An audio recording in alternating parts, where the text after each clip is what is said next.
Assalamualaikum warahmatullahi wabarakatuh. Alhamdulillahirrabbilalamin. Wabihi nasta'in ala umuri dunya waddin. Wa ala alihi washabbihi ajmain, amma ba'du. Alhamdulillah, pada hari ini kita kembali lagi melanjutkan kegiatan perkuliahan, khususnya di mata kuliah Evaluasi Pembelajaran PAI.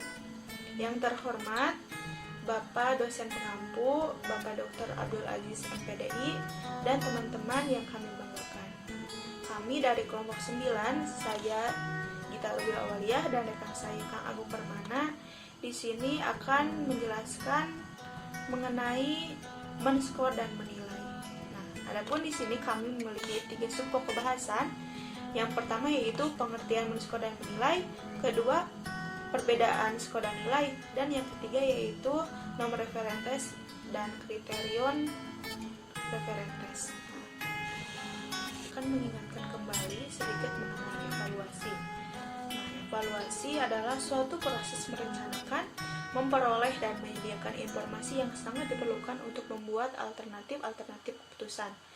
Adapun sesuai dengan pengertian tersebut, maka setiap kegiatan evaluasi atau penilaian merupakan suatu proses yang sengaja direncanakan untuk memperoleh informasi atau data.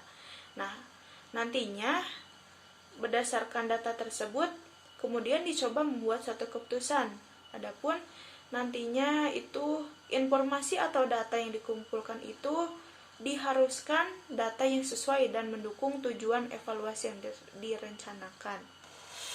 Langsung saja ke subpokok yang pertama, yaitu pengertian men-skor dan menilai.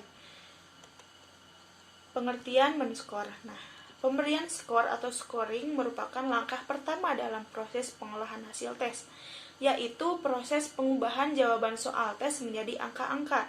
Dengan kata lain, pemberian skor itu merupakan tindakan kuantifikasi terhadap jawaban-jawaban yang diberikan oleh tes. Nah, tes di sini yaitu pengetes dalam suatu tes hasil belajar. Angka-angka hasil penilaian itu selanjutnya diubah menjadi nilai-nilai grade atau melalui proses tertentu. Nah, di sini penggunaan simbol untuk menyatakan nilai-nilai hasil tes itu ada yang tertuang dalam bentuk angka dan dengan rentangan antara 0 sampai 10, antara 0 sampai 100, dan ada pula yang menggunakan simbol huruf A, B, C, dan F. Nah, F ini maksudnya yaitu fail atau gagal. Nah, di sini cara pemberian skor terhadap hasil tes belajar pada umumnya disesuaikan dengan bentuk soal-soal yang dikeluarkan dalam tes tersebut.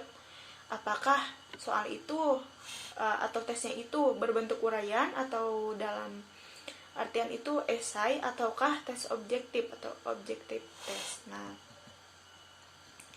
yang kedua yaitu pengertian menilai. Nah, seusai memeriksa hasil tes dan menghitung jumlah jawaban yang benar untuk skornya, maka langkah yang selanjutnya yaitu melakukan penilaian, yaitu menetapkan nilai untuk pencapaian belajar siswa seperti yang dicerminkan skor itu. Skor dan nilai ini memiliki pengertian yang berbeda. Pengertian menilai menurut Permendikbud nomor 23 tahun 2016 yaitu proses pengumpulan dan pengolahan informasi untuk mengukur pencapaian hasil belajar peserta didik. Nah, skor menentukan atau mark adalah angka yang menunjukkan jumlah jawaban yang benar dari sejumlah butir soal yang membentuk tes. Dengan demikian, apabila jumlah soal yang benar itu ada 25, maka skor untuk siswa tersebut juga 25. Nah, terlepas dari beberapa jumlah soal yang membentuk tes itu. Jadi, walaupun jumlah soal dalam tes itu 30, 40, 50, 75, atau 100 sekalipun, siswa tersebut tetap mendapat skor 25. Angka-angka persentase itu diperoleh dengan jalan membagi jumlah skor dengan jumlah butir soal dalam seluruh tes dan dikalikan dengan 100%. Angka-angka presentasi ini menunjukkan nilai skor tersebut dalam kaitan dengan seluruh tes yang disajikan. Nah, yang kedua atau subpokok yang kedua yaitu perbedaan antara skor dan nilai. Nah, seringkali memang dan sampai sekarang apa yang terjadi selama ini itu banyak di antara guru yang masih mencampur adukan antara dua pengertian mengenai skor dan nilai, padahal keduanya ini itu berbeda. Nah, dari segi pengertian, skor adalah hasil pekerjaan men-skor yang diperoleh dengan menjumlahkan angka bagi tiap soal-soal tes yang dijawab benar oleh siswa dengan memperhitungkan bobot jawaban benarnya. Sedangkan pengertian nilai yaitu angka atau bisa juga huruf yang merupakan hasil ubahan dari skor yang sudah dijadikan satu dengan skor-skor lainnya, serta disesuaikan pengaturannya dengan menggunakan standar tertentu.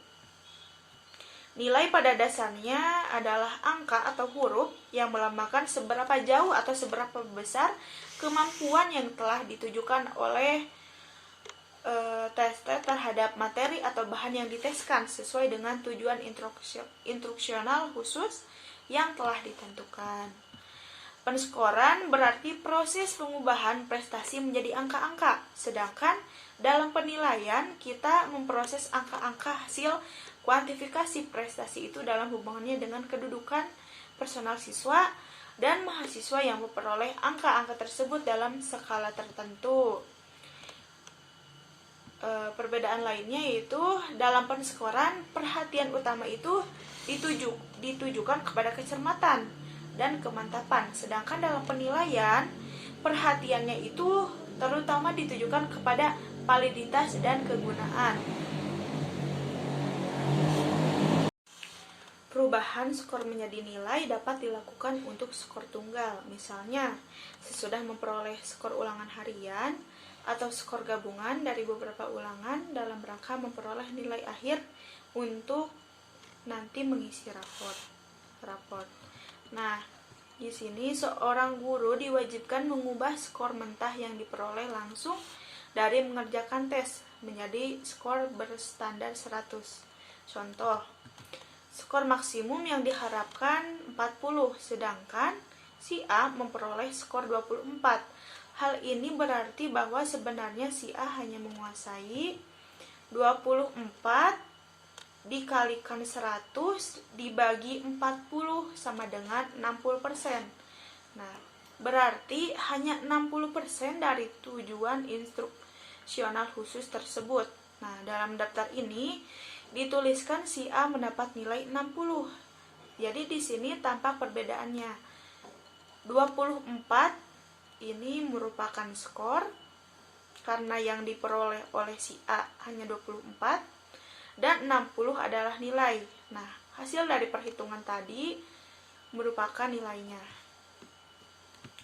Skor di sini dibedakan menjadi 3 macam. Yang pertama yaitu skor yang diperoleh atau observation score, yaitu sejumlah bili yang dimiliki tes sebagai hasil mengerjakan tes. Yang kedua yaitu skor sebenarnya, true score, seringkali juga disebut dengan istilah skor alam, yaitu nilai hipotesis yang sangat tergantung pada perbedaan individu berkenaan dengan pengetahuan yang dimiliki secara tetap. Yang ketiga yaitu skor kesalahan, yaitu perbedaan antara skor yang diperoleh dengan skor sebenarnya. Sekian materi dari saya, nanti akan dilanjutkan lagi oleh Kang Agung untuk subpokok yang ketiga. Mohon maaf atas segala kekurangan dan kesalahan. Hasbunallahu wa ni'mal wakil. Wassalamualaikum warahmatullahi wabarakatuh.